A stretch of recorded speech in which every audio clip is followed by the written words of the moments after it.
vous avez remarqué, mais Neymar est apprécié par les supporters parisiens à présent. Bon l'équipage, j'espère que vous allez bien aujourd'hui. Petite vidéo en compagnie de quelqu'un que vous connaissez depuis pas mal de temps je pense. Yes! Alors vidéo particulière effectivement puisque vous avez tout suivi ce qui s'est passé dernièrement, les Parisiens en particulier. Premier match de la saison au Parc des Princes, on connaît la situation de Neymar. Et pour que ça en vienne à ce point là, sachant qu'il y a 2 ans il était quand même présenté avec sa gueule sur la Tour Eiffel, on a fait beaucoup pour lui, c'est fort. Aujourd'hui les amis, on va se pencher sur les banderoles les plus choquantes, marquantes de l'histoire du football. Ceux que je me souviens en particulier, même toi je pense, certaines. Ouais, je pense, ouais.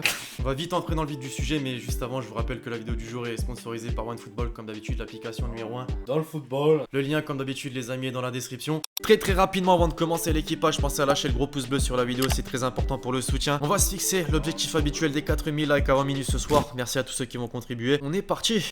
Alors petite question maintenant, dès à présent, vu qu'on entre dans le vif du sujet, les Parisiens, qu'est-ce que vous pensez de Neymar là dès maintenant? Est-ce que vous voulez plutôt qu'il parte, que finalement Leonardo parvienne à négocier et à faire qu'il reste jusqu'à au moins une saison? Toi en vrai tu voudrais ça se passe quoi maintenant là? Parce qu'il est supporter du PSG. Ouais, qu'il parte quand même, parce que bon, c'est vrai qu'on a beaucoup misé sur un joueur, on va dire emblématique. Enfin franchement, je pense qu'un départ de Neymar, je pense que ça enclencherait pas mal de choses au PSG.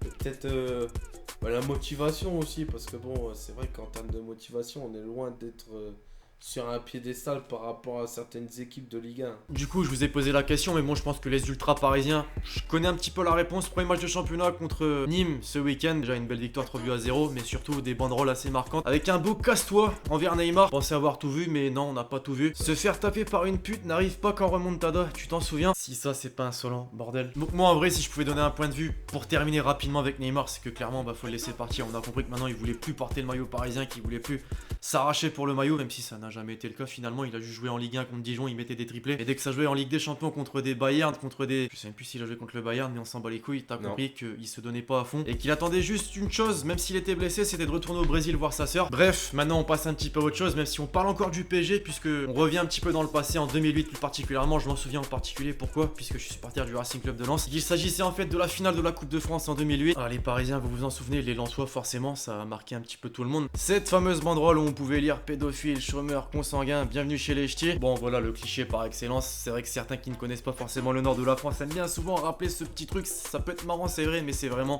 un cliché. Je vous cache pas que j'ai aussi le mort en me rappelant de cette époque, puisque c'est quand même une finale qu'on a perdue. Voilà, le PSG avait gagné grâce à un penalty il me semble. 5 supporters avaient été condamnés à une amende assortie d'une interdiction de stade pour 2 d'entre eux. Voilà, effectivement c'est bien ce que je me rappelais et ce dont je pensais. Maintenant les Parisiens à l'heure d'aujourd'hui, certes vous êtes le club qui est le plus représenté en France. Forcément les autres clubs vous prennent pour cible entre guillemets, c'est-à-dire que vous êtes un club détesté, forcément vous avez de l'argent, vous êtes un petit peu plus mis en avant. Et j'ai souvenir notamment d'une banderole lors d'un match contre les Girondins de Bordeaux. L'été vous polluez nos plages, l'hiver nos montagnes, ce soir notre stade parisien, le sud-ouest vous vomit. Tu ressentais un petit peu le dégoût des supporters bordelais envers les Parisiens.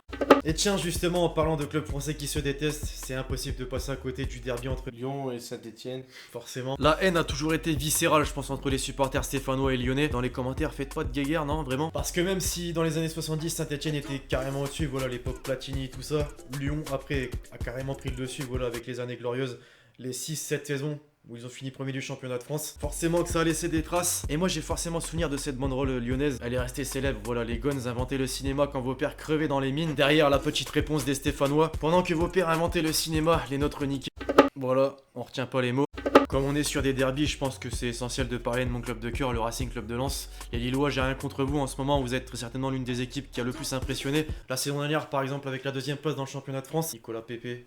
Tout ça. Bien sûr, je suis obligé de parler du derby entre Lille et Lens, même si Lens, bon, je pense que les Lillois, vous allez me chambrer, ils sont en Ligue 2 depuis... Enfin voilà, un championnat sponsorisé par Domino's Pizza, c'est forcément un petit peu inquiétant. Quoi qu'il en soit, ça reste les 2 clubs phares du Nord-Pas-de-Calais. Et les Lillois, franchement, vous aimiez souvent rappeler que Lens était une petite ville, genre en dessous de Lille. Cette banderole, par exemple, Lens, un petit bout du tiers-monde à 30 km de l'Europe. Bon, derrière, je me souviens aussi d'une réponse de mon club de cœur des Lensois, qui fait référence au fameux film Kill Bill dans les années... début des années 2000. Après, bien sûr, parfois les banderoles, c'est pas forcément question de rivalité, non, parce que quand ton équipe fait de la merde dans ton championnat, des moments, faut rappeler peut-être à quel endroit est le but, à quel endroit faut marquer. C'était le cas de l'AS Nancy-Lorraine. Ça devient grave quand même quand les supporters ils mettent une flèche et disent le but est ici quoi.